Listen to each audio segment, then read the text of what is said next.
Welcome to the Keyhole software series on Grokkola Beta. Grokkola is a product developed by Keyhole Software to help take the clients that we consult for to the next level. Grokkola allows for efficient question and answers amongst distributed teams, which could be offshore or local in the same building. The focus of this video is going to be on the Grok node section. When a developer is creating a solution, also known as a Grok, they may need to describe the solution outside of just the JavaScript or the Java code itself. This is where the Grok nodes come into play.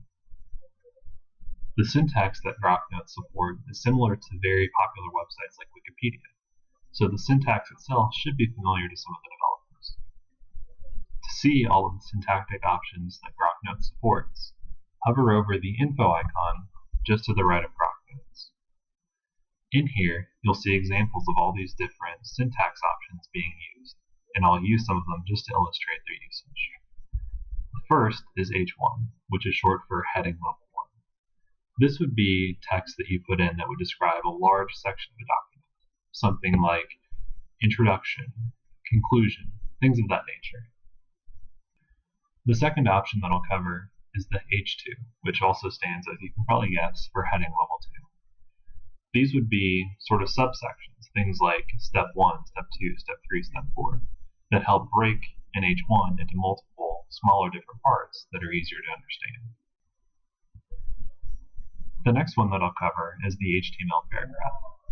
An HTML paragraph is just a fancy way of saying this will be some text, which can be multiple sentences all strung together, that will have some padding on the top and the bottom to help with readability. The next syntax that I'll cover is the link. Links are an important building block of any essential website, which is why Grokkola included them in the Grok nodes. A link can be created simply by putting some link text along with the link itself. Note how when my link was completed, Grokkola highlighted different parts of it to show that when it will be output, it will be different than just plain text. Now, there are many other options that I could be covering here in the Grok nodes, but that would take many more videos and much more time.